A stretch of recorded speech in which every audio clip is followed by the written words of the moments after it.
তো setup complete হয়ে আমাদের আগের অবস্থায় চলে আসছে। দ্যাট মিনস আমাদের Django সাকসেসফুলি ইনস্টল হয়েছে। এখন Django যেহেতু সেটআপ হয়েছে, এখন এই এনভায়রনমেন্টে যতক্ষণ আমরা কাজ করব, এই কমান্ড আর কখনো প্রয়োজন হবে না। সো এখন আমরা নতুন একটা প্রজেক্ট শুরু করব।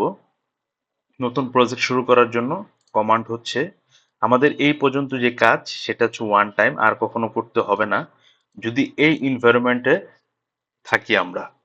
সো নতুন প্রজেক্ট ক্রিয়েট করার জন্য Django admin কমান্ডটা হচ্ছে admin start project। আমরা প্রজেক্টের নাম দিব মাই ওয়েব, প্রজেক্টের নাম দিলাম। এটা দিয়ে যখন আমরা কপি করব, কপি করে আমাদের কমান্ড আমরা ইন্টার দিব। ইন্টার দেওয়ার সাথে সাথে আমাদের দেখেন, আমরা যদি ফোল্ডারে যাই, আমরা দেখতে পাবো মাই ওয়েব নামের একটা ফোল্ডার ক্রিয়েট হয়েছে। এটা হচ্ছে রুট ডিরেক্টরি, Django প্রজেক্টের রুট ডিরেক্টরি। তো সিডি দিয়ে আমরা change directory, CD means change directory, that means ওই ফোল্ডারে আমাদের এন্ট্রি করতে হবে। মাই ওয়েব ফোল্ডারে আমরা এন্ট্রি করলাম, করে জাস্ট আমাদের এই Django প্রজেক্ট রান করার জন্য কমান্ড হচ্ছে পাইথন manage.py রান সার্ভার। এই কমান্ড দিয়ে আমাদের সার্ভারটাকে আমরা রান করব। দিয়ে ইন্টার যদি প্রেস করি, আমাদের সার্ভারটা রান হয়েছে এবং রানের সাথে সাথে বলে দিয়েছে যে সার্ভারটা বাই ডিফল্ট এই পোর্ট এবং এই পোর্টে রান হয়েছে 127.0.0.1, দ্যাট মিনস হচ্ছে লোকাল হোস্ট, এবং এই পোর্টে আমাদের এটা রান হয়েছে। আমরা যদি এখন ব্রাউজারে যাই, ব্রাউজারে যে লিখি লোকাল হোস্ট 8:800 দিয়ে ইন্টার প্রেস করি, দেন আমাদের এই পেজটা দেখতে পাচ্ছি। দ্যাট মিনস আমাদের Django project setup successful. That means আমার সাথে সাথে যদি আপনি এটা করেন, দ্যাট মিনস আপনার এক ধাপ এগিয়ে গেলেন পাইথনের ওয়েব ডেভেলপমেন্টের Django প্রজেক্ট সেটআপ এবং Django প্রজেক্ট রান করার জন্য।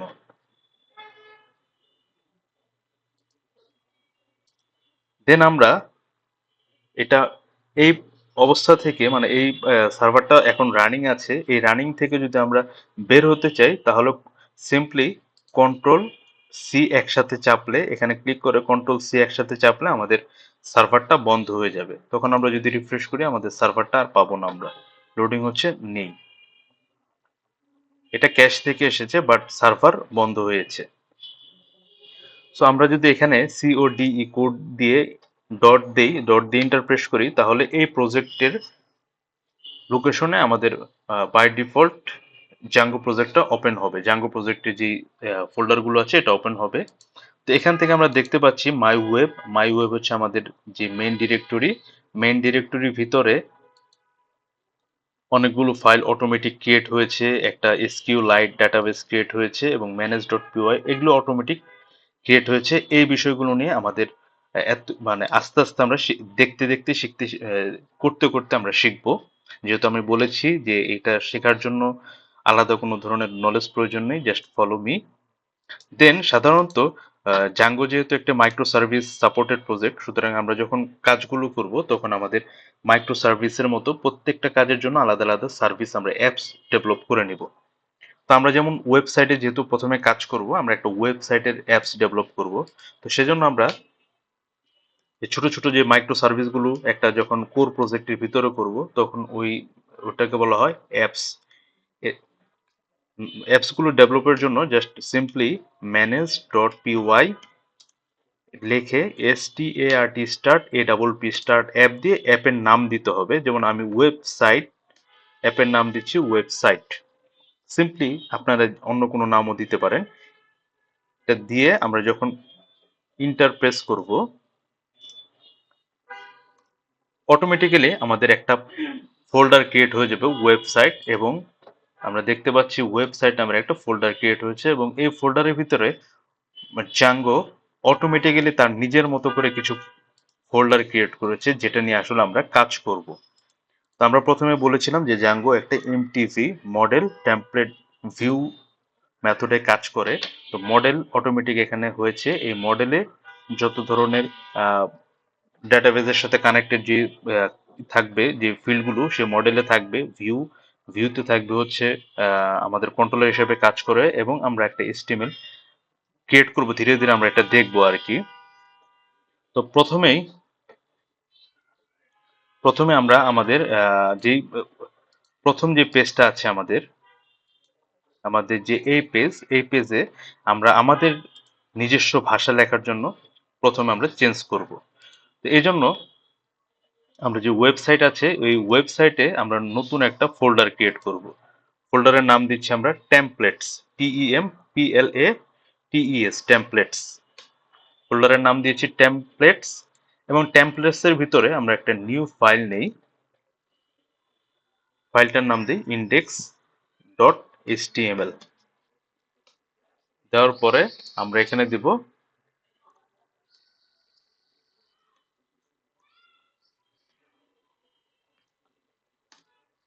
hi all, this is my first Django project দিয়ে আমরা এই ফাইলটাকে সেভ করব। সেভ করে আমরা যখন এখন রান করি, রান করার পরে দেখতে পাচ্ছি আমাদের রান করার জন্য পাইথন manage.py দেন রান সার্ভার। আমরা যদি কিবোর্ডের আপ অ্যারো ডাউন অ্যারো চাপি, সেক্ষেত্রে আমাদের আগের যে কোডগুলো করা আছে সেই স্টেটমেন্টগুলো করা আছে সেই স্টেটমেন্টগুলো দেখতে পাবো, এবং ওখান থেকে আমরা রান করতে পারবো। রান করলাম, রান করার পরে আমরা একটা রিফ্রেশ করি। সো রিফ্রেশ যখন করলাম তখন সরাসরি এই পেজে আসছে। তো এই পেজ থেকে রিডিরেকশন যদি আমরা চেঞ্জ করতে চাই, সো সেই ক্ষেত্রে আমাদের যে মাই ওয়েব নামের যে রুট, আমাদের যে রুট যে ফোল্ডারটা আছে, এই ফোল্ডারের ভিতরে একটা ইউআরএলস আছে। ইউআরএলস আমি পাইথন প্রোগ্রামিং এর ক্লাসগুলোতে বলেছিলাম, যখন তিনটা সিঙ্গেল কোড অথবা ডাবল কোড থাকে তখন এটাকে বলা হয় ডক স্ট্রিং। ডক স্ট্রিং কিভাবে অ্যাক্সেস করতে হয় সেটা আমার বেসিক কোর্সে দেখানো আছে। আমরা ডিলিট করে দিলাম। ডিলিট করে এখানে আমরা django.iurls এর একটা মেথড ইনক্লুড নামের একটা মেথড এখানে ইনক্লুড করি। করে এখানে আমরা বলে দিব পাথ, উপরে যেভাবে লিখেছে সেম একইভাবে পাথ দিয়ে ইনভার্টেড কমা সিঙ্গেল দিব, দেওয়ার পরে কমা দিব, দিয়ে ইনক্লুড করব আমরা আমাদের যে অ্যাপসটা আমরা তৈরি করেছি ওয়েবসাইট, সেই ওয়েবসাইট এই অ্যাপসের নাম দিব ওয়েবসাইট ডট, এটার ভিতরে আরেকটা আমরা ইউআরএলএস একটা ফাইল খুলবো। সেই ফাইলটাকে আমরা এখানে চিনিয়ে দিয়েছি, যাতে করে কোনো ইউজার সরাসরি যদি আমার সার্ভারে ক্লিক করে, সরাসরি সার্ভার বলতে এই সার্ভারের পরে আর যদি কিছু না দেয়, সেক্ষেত্রে অটোমেটিক্যালি চলে যাবে হচ্ছে ওয়েবসাইটের ইউআরএলস এ। সো আমরা ওয়েবসাইটের ভিতরে একটা ইউআরএলস তৈরি করি। যেহেতু ওয়েবসাইটের ভিতরে কোনো ইউআরএলস থাকে না, এখানে আমরা একটা তৈরি করি নিউ ফাইল দিয়ে urls.py করে এখান থেকে আমরা কপি করে নিই আমাদের, যেহেতু পাথ এটা আমাদের কমন বিষয়, এই পাথটা আমরা কপি করে এখানে আমরা নিয়ে নিই। একইভাবে আমরা জাস্ট এই বিষয়টাও কপি করে নিই, ইউআরএল প্যাটার্নটা একইভাবে লিখতে হবে। কপি করে কন্ট্রোল সি, অথবা কেউ যদি চাই এটা কপি করে এখানে আমরা পেস্ট করে দিতে পারি। এখানে আমরা পেস্ট করে দিতে পারি। তো আমরা কপি করে এখানে পেস্ট করে দিলাম। সরি, কপি করে আমরা এখানে পেস্ট করে দিচ্ছি। করে আমাদের এই লাইনটার প্রয়োজন নেই। এই লাইনে আমরা এখন লিখব পাথ, যেটা আছে সেটাই। দেন এখানে লেখার নিয়মটা হচ্ছে পাথের পরে ভিউ, আমরা যেই ইন্ডিকেট করেছিলাম যে পাথ থেকে আমাদের এখানে ভিউতে চলে আসবে, তো এই ভিউতে চলে আসবে। তো ভিউতে, পাথ থেকে আমাদের ভিউতে, তো ভিউতে দেখি আমরা যদি একটু যাই, ভিউতে কোনো ধরনের কোনো মেথড কিংবা ফাংশন নেই। সুতরাং আমরা একটা ডেফ দিয়ে আমরা পাইথনে ফাংশন ক্রিয়েট করতে হয়। ডেফ দিয়ে আমরা একটা ইন্ডেক্স নামের একটা ফাংশন ক্রিয়েট করি। ইন্ডেক্সের ভিতরে রিকোয়েস্ট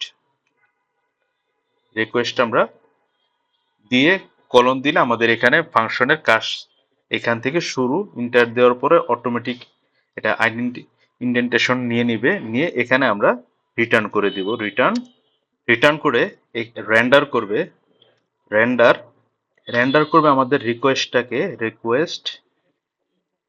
রিকোয়েস্ট কমা দিয়ে এরপরে আমরা একটা ইনভার্টেড কমার ভিতরে আমাদের যে টেমপ্লেটের ভিতরে যে ফোল্ডারটা আমরা ফাইলটা ক্রিয়েট করেছি টেমপ্লেটের ভিতরে index dot HTML, index dot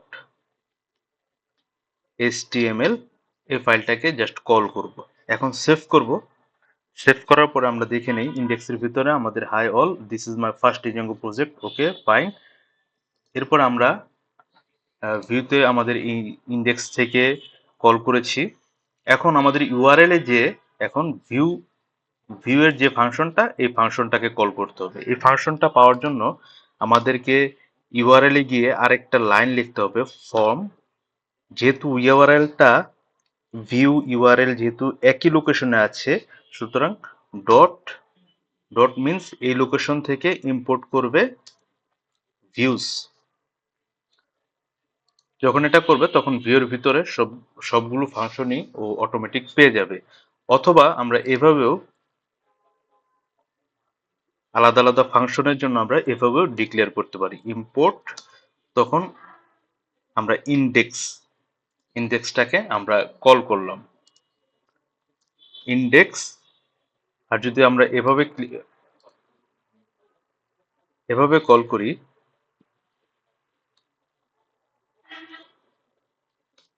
সেক্ষেত্রে ভিউস ডট ইন্ডেক্স কমা এরপরে একটা নাম দিতে হবে, নেম সমান সমান ইন্ডেক্স, আমরা নাম দিলাম। That's it. এখন এটা সেভ করি। সেভ করার পরে আমরা দেখি আমাদের কোনো ধরনের এরর আসছে কিনা। আমাদের বলছে যে নো মডিউল নেম।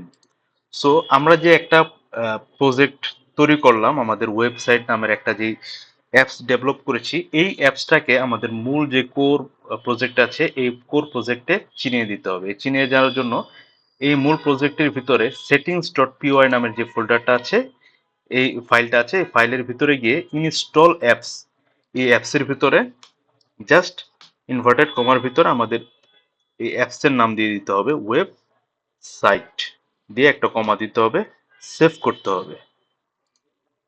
সেভ করলাম এবং আমাদের সব ধরনের এরর চলে গেছে এবং রান হচ্ছে। এখন আমরা যখন এই লোকেশনে যখন রিডিরেক্ট করব, দেখতে পাচ্ছি যে আমার ওই এইচটিএমএল পেজটা রান হচ্ছে। দ্যাট মিন্স আমার পাইথন প্রজেক্টের ক্ষেত্রে আমার প্রথম এইচটিএমএল পেজটাকে রান হলো। এখন আমি এই এইচটিএমএল এর পেজের ভিতরে আমি চাচ্ছি যে এই টেমপ্লেটের ভিতরে এইচটিএমএল পেজ এভাবে না রেখে আমি একটা ফোল্ডারের ভিতরে রাখি, সেক্ষেত্রেও সেটা প্রবলেম নেই, রাখতে পারবো।